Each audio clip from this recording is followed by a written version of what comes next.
Hello, everybody. My name is Bob. I'm the Rocket City Reseller, and I want to welcome you into another video. This one is going to be a little bit different.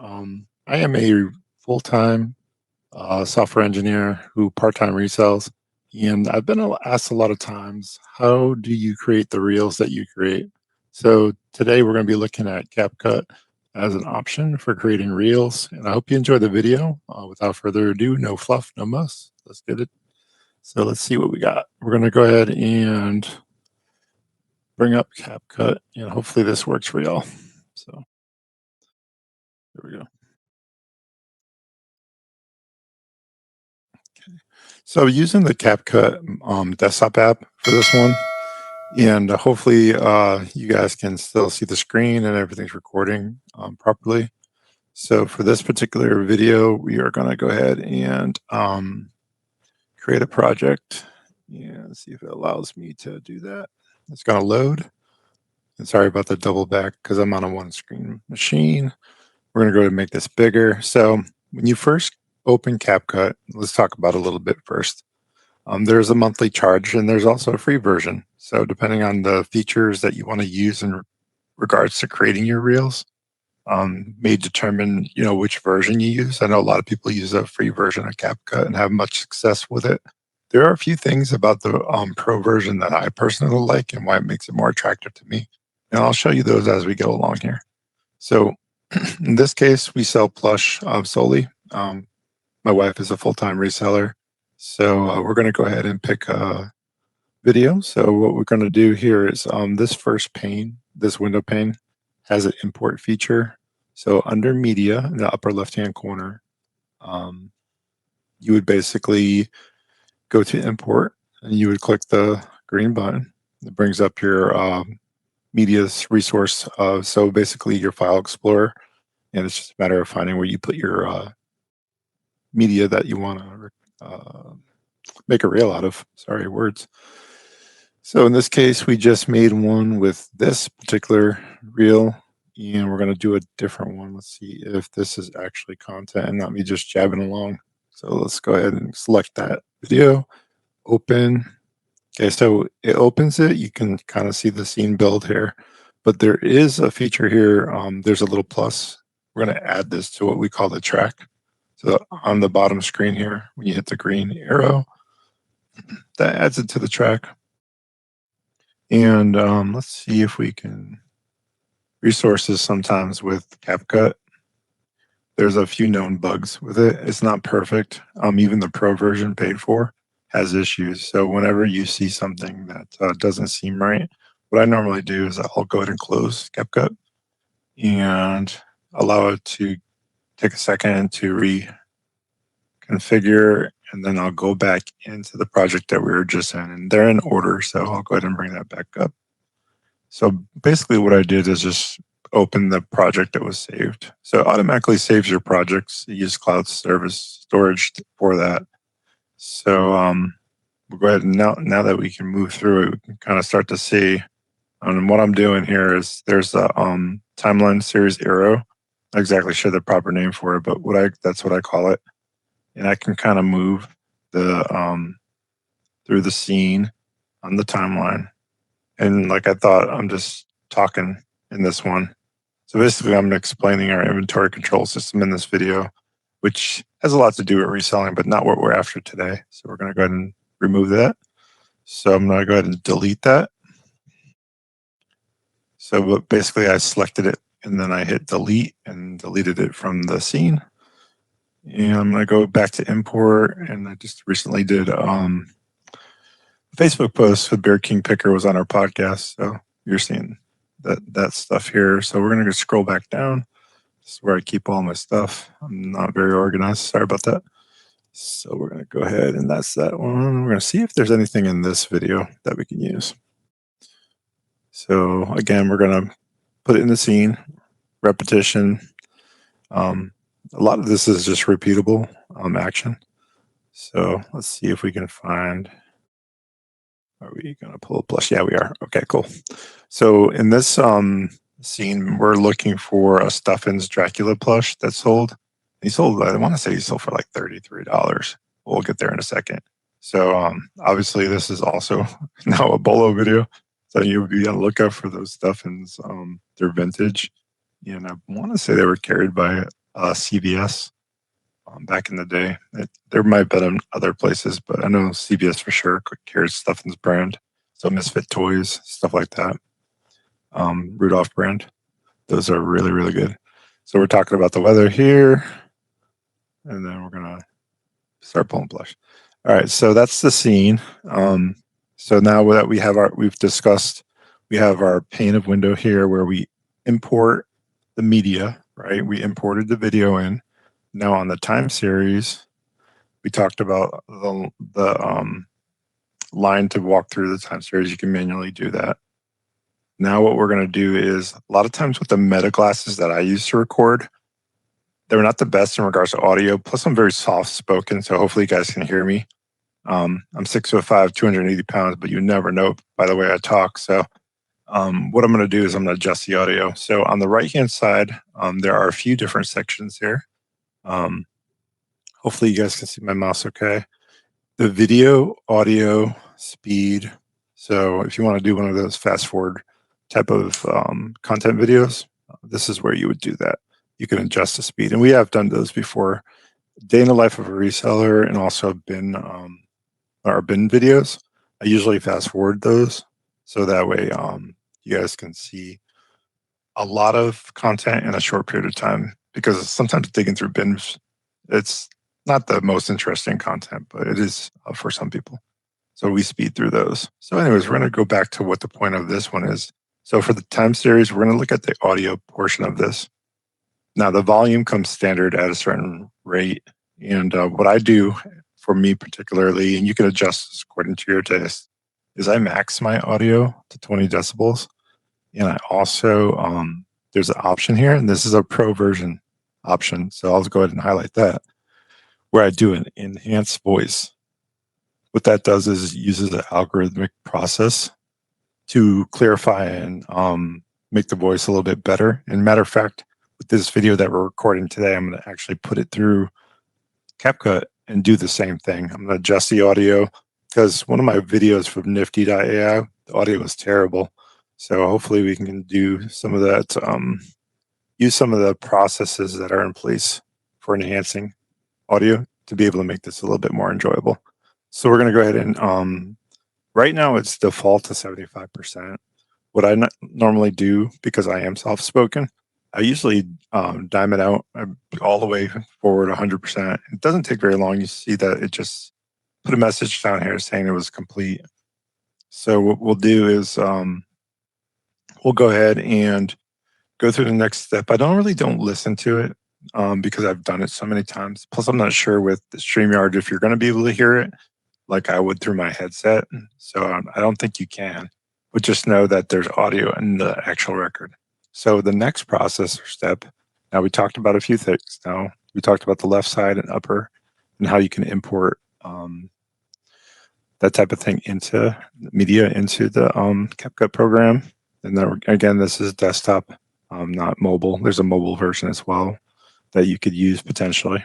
That's probably a lot easier in workflow, but I prefer the desktop for my workflow because it lends well, and you'll see why in just a second. All right, so what I do next is I want to add captions to my video. And in this case, what I really like about CapCut and what made me a fan of the pro version is that if you right click on the time series, now I tried DaVinci Resolve. Again, I'm a software engineer, so I found it to be too complex, believe it or not. There was too many options for me personally. I just need simplicity over complexity right now in my life. So that's what I enjoy about CapCut. So for me, that was one of the features, is a pro feature, generate captions. So it has a little purple diamond. That's how you could tell it's a pro. And if it's a free option, it'll say free next to it. So it's a pro version. So we're going to grab and generate the captions.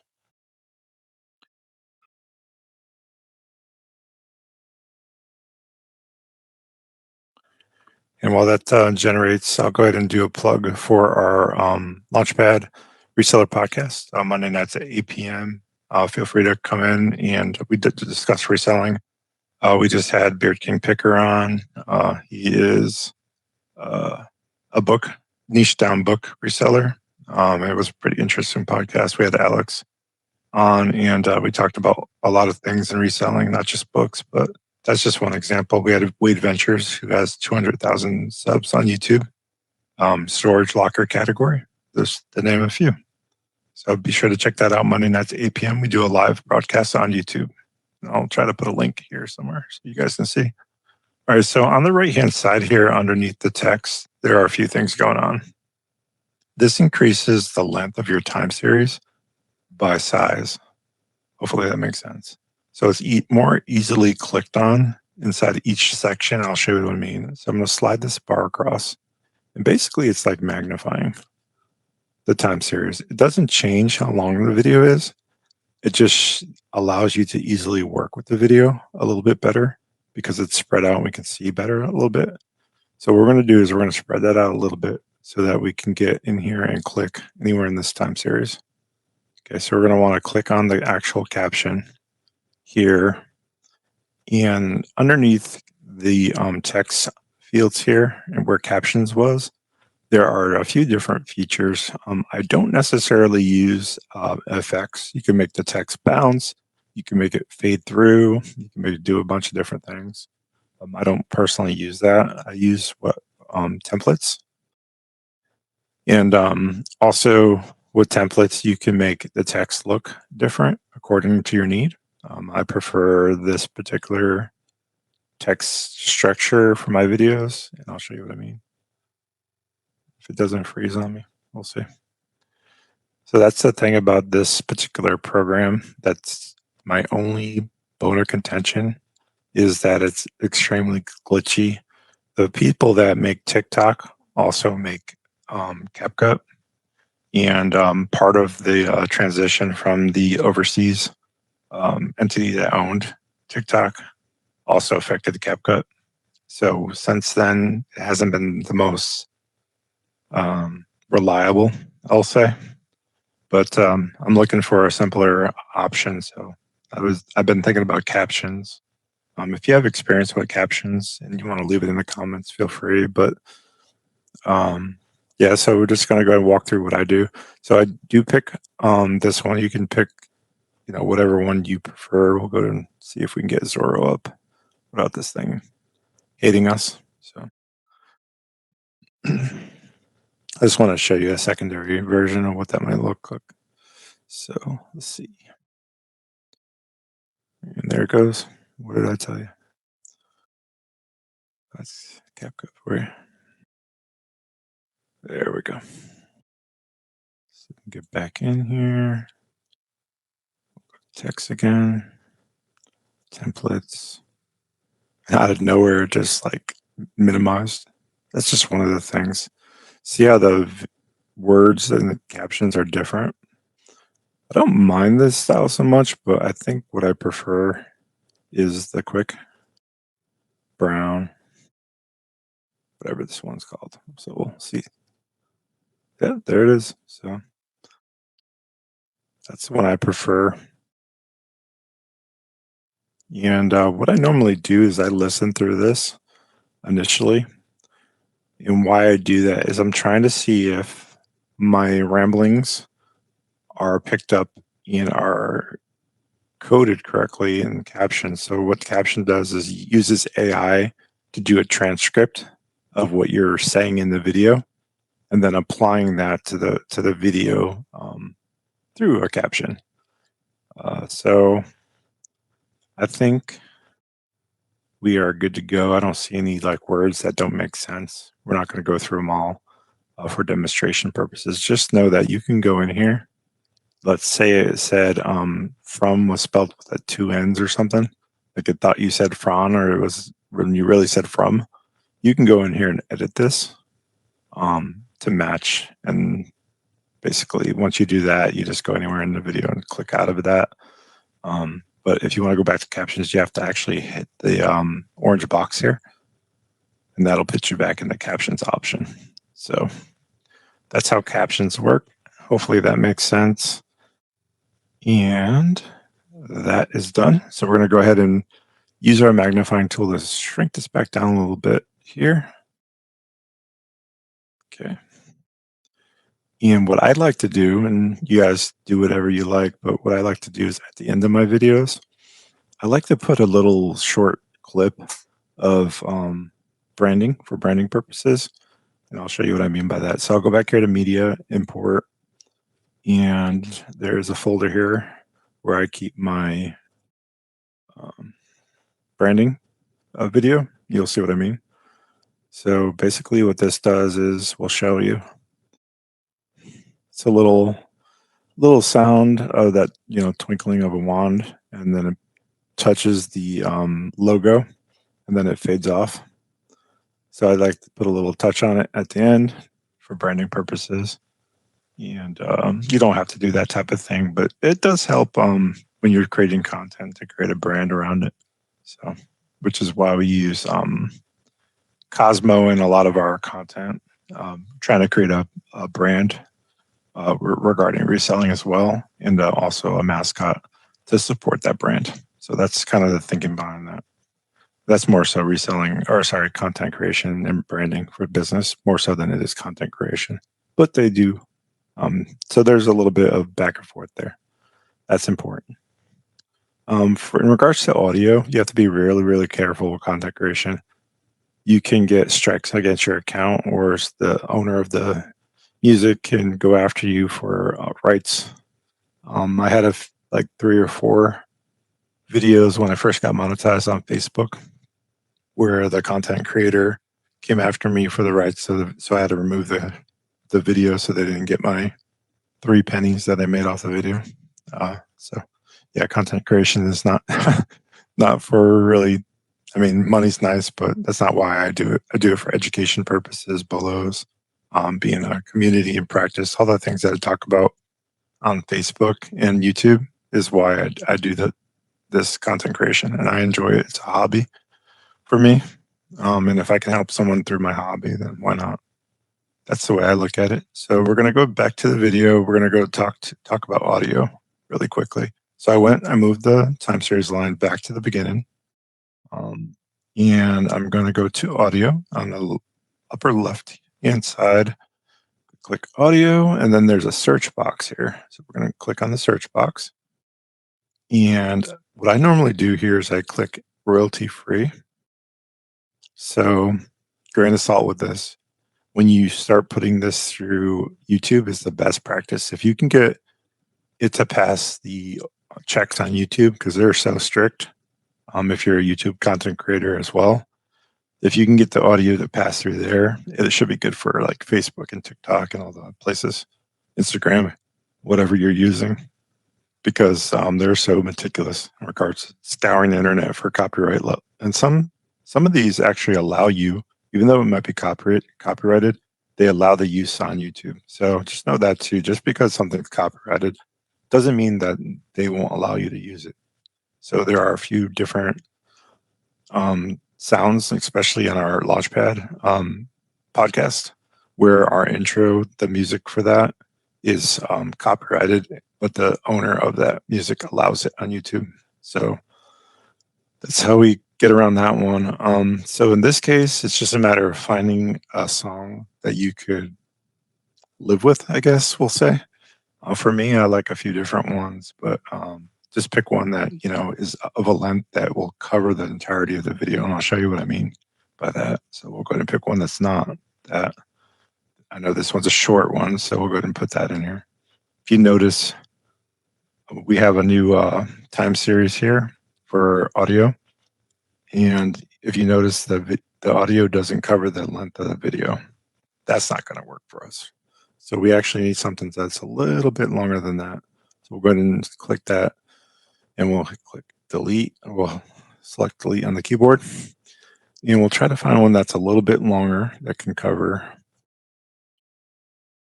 Okay, so we're gonna select this one. It's just long enough for us to be able to get through this video. What I normally do is I try to keep my audio, the music I choose, lower than the voice of the video. So if the video is at max volume, what I try to do is I found for me somewhere around 17, -17, I believe, is the sweet spot for my particular voice, and that could change depending on how loud or how soft spoken you are. You want to make sure the music's not overbearing in the video, and that it does fit the theme of the if you're going to use it. So for me, I find right around 17, -17 decibels is right on line for me. So we're going to go ahead and select that up here in the right hand corner. We're going to just move it back some. If you notice here, as I move this time or this analog here, the sound is going up and down. So that's what I mean by that. We're going to decrease it to about 17. And then we're going to go ahead and move our time bar here, our selection. So where the video actually ends, but the outro is right before it. So that sweet spot between. And we're going to go ahead and make sure the audio is selected, which it is. And then there's a feature here called split. So underneath the where my mouse is here, hopefully you guys can see that. There's a few different ones. There's arrow, there's backwards. But for us, we're really concerned with split. So what that's going to do is that's going to split the clip of the audio into two pieces. And you'll see why in just a second. So I just split this series there. I'm going to increase the outro sound. So what I'm going to do is I'm going to go half as much up in decibels. So what I want to happen is as the music's playing throughout the video, I want a very symmetrical sound, or uniform, I guess is a better word, sound in regards to the video and how it plays through. But at the end, when the outro plays, I want it to increase in volume. So I want it to be like dramatic effect at the end where the music just takes off. If you guys are familiar with some of the content I'm putting out on Facebook or even YouTube and shorts for this type of video, you can get a better sense of that. If you want to go ahead and check those out. And while you're doing that, if you want to subscribe and I'd appreciate you. It definitely does help. We're trying to get monetized on YouTube too. And we need probably, I want to say about 3,000 more hours. So we're just barely through the 500 subs, and we need those 4,000 hours. So if you can do that, we appreciate you so much. So at the end here, we were talking about with the audio. What I'd like to do too is something called a fade out. So basically, as the music builds and near the end where the wand rolls up, like right there, we kind of want to put a fade to the music because the clip's almost over. Right. So what we're going to do is, to get that effect, we're going to make sure we're on our second half of the audio clip that we imported in. And we're going to change this up here, the fade out button, to be able to compensate for that. And we're going to go ahead and, if you notice here, as I slide this bar on the audio screen, the distance of the sound changes towards the end. I don't know if you can, hopefully you guys can see that, but so basically it's just going to slowly teeter off into nothing. So that's pretty much it in a nutshell. There's only one other thing that I really do that's actually I forgot one part of this here. So we'll go back to the tail part. On the other side of this clip, we need to split this once more because we don't want the audio playing after the video's done. That makes sense. So we're going to go ahead and select that little piece. We're going to split one more time, and we're going to just bump off the end. Forgot that part. So we're going to go back here and do our fade out again to compensate for what I just clipped off. All right, that makes more sense. All right, so now that that's done, what I normally do is some people add covers to their videos. That way the system doesn't automatically tell you where the video plays. If you ever notice that sometimes the cover for the video is not where the video starts. So what I'm going to do is I'm going to go ahead and select a scene here. So this is about me talking about selling Christmas in January. Or sorry, Halloween rather, in January. So we're going to go ahead and, which holiday can sell anytime, obviously, you can tell by this, and we sell a lot of it during the year. So don't hang on to stuff. List it is the narrative. All right, Halloween plush. There it is. All right, so I'm going to select this as my cover. So what I mean by that is we're going to make this window smaller, and by doing that, I'm going to tell you why in just a second. So if you grab it anywhere on top, left click and hold, and pull it down, it makes it smaller. Okay, why I'm doing that is because the cover feature is a layover that will apply across the screen. And there's a glitch with CapCut where you cannot toggle back and forth the sub windows. Let me see if I can show you what I mean.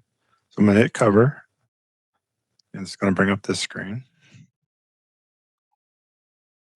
All right, there's our cover that we selected. I'm going to hit edit cover. All right, see how it brought another screen up behind the screen?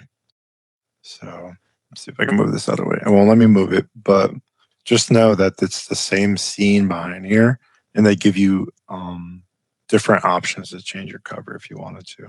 We're not going to bother with that. We're just going to go ahead. And I've tried different covers with different videos to see if I get different views. And quite honestly, I think for the content that I create, that's supposed to be a short form video, you have maybe 3 seconds, maybe 4 seconds to grab someone's attention. And I don't find a cover to be very useful personally. I just put it in there because I want to select what at least initially they see that might draw them into the video. So that's kind of where I come from a cover. Hopefully that makes sense as well. All right, we're going to hit the save button on that other screen. It's going to save it, load it. So now let's make this bigger again. All right, so what that did is, if you notice here on the left, there is edit cover. So what that did is, on the beginning of the video, when we go to post this to all our socials, it's going to basically be the lead-in for that cover, except for YouTube. YouTube, you have to go through the app. Now, this is a pain point for me because you think a billion-dollar company, like probably multi-billion-dollar company like YouTube or Meta, right, would have the ability to change that in the actual desktop version instead of having to go to the app to change the cover for a video. But you have to go through the mobile app to be able to change the cover for a YouTube short, at least, which is kind of super annoying to me. But maybe I'll do a separate video on how to do that so you guys can see what that looks like with this phone screen recording. It's really super basic. You just go into your video, hit edit inside your YouTube Studio, and there's a mobile app for YouTube Studio. If you didn't know that, you can download that. So you just go in there and then you hit edit and then just select the scene you want and then save it. And basically you just did the cover right through the YouTube app instead of having to do it this way. But it's a way around it. All right, so now that we have our audio, we have our video, we have our cover, we have our outro. We talked about a lot of things. There's a lot of probably questions that you have, and maybe if you'd like to leave those in the comments, I'd be happy to help. Or maybe if there's something I missed or didn't cover. I don't use a lot of the features with CapCut. I'm very simplistic in regards to my reels. For time's sake, there's probably a lot I can learn regarding a lot of the effects on this. And for shorts, I don't use a lot of this, but for my long form, I do use a lot of features with CapCut, which is outside the scope of this video. But I might just do another video regarding long form and some of the additional features of CapCut.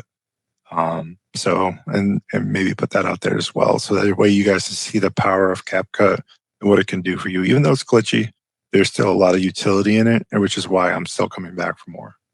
So that's just my take on it. So in this case, our next step is to go to export. So what we want to do is take all the work that we did, even though it's saved on the cloud, we want to make sure that we export it to our desktop so we can distribute it to Facebook, YouTube, Instagram, etc. There is, I think, a way to connect those to CapCut, but because TikTok owns CapCut, I don't want to really connect my social media presence through there. I know that seems a little like ridiculous because I just don't want that for me, even though it would save me time. I don't mind taking the extra 10 minutes it takes to broadcast it through all the different social media instead of tying my social media to CapCut. It just doesn't sit well with me personally. You do you, though. If you would like to do that, there's a feature to add your socials. I believe YouTube and TikTok can be added as sources and destinations, so you can distribute straight through CapCut to those sources.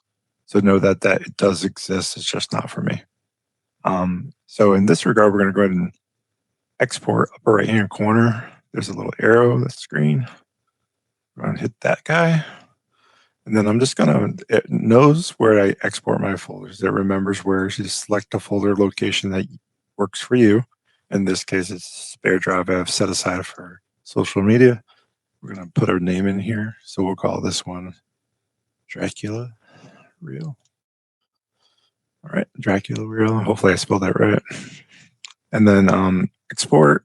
So basically what this is doing, you have the option to change your resolution, your bit rate, your codecs, your format. So all the things that technically you could play with, I don't really mess with those too much.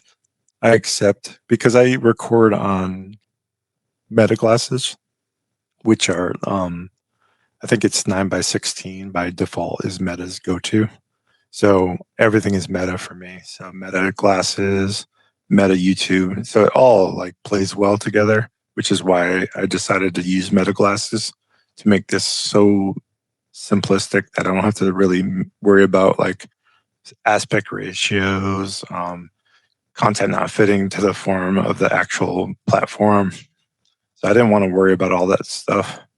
And so that's why I chose Meta glasses. Plus, I'm not a big fan of being on camera, even though I do it for the podcast and stuff. And I do it for this type of thing because there's, I don't know what it is about that for content creators. So if you feel that way too, just let me know in the comments. Maybe I'm not alone, but so the Meta glasses are just more appealing for me because it's about what I'm saying, not about how I look in that day. Like right now, I have a cold and don't feel the greatest, but do I necessarily want to be on camera? No, but it's important that you guys see me and understand like the effort and the value in creating a relationship with y'all through the content creation process is important to me. So I want to show up even when I'm not feeling the greatest because this does mean that much to me, and hopefully that translates to the videos that we do. So that's a lot of feelings for this type of video. So keep it moving. Export. We're going to go ahead and hit OK. And just like that.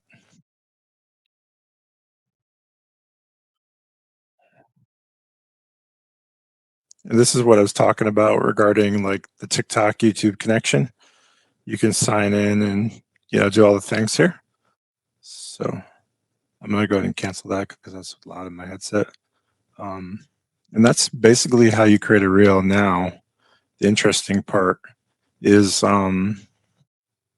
translating that over socials, which is outside the scope of this video. So if you want to see that type of information, I'll probably do a follow-up video to this one. We're going to keep this one short and keep it CapCut specific, and how we take that MP4 that we just created.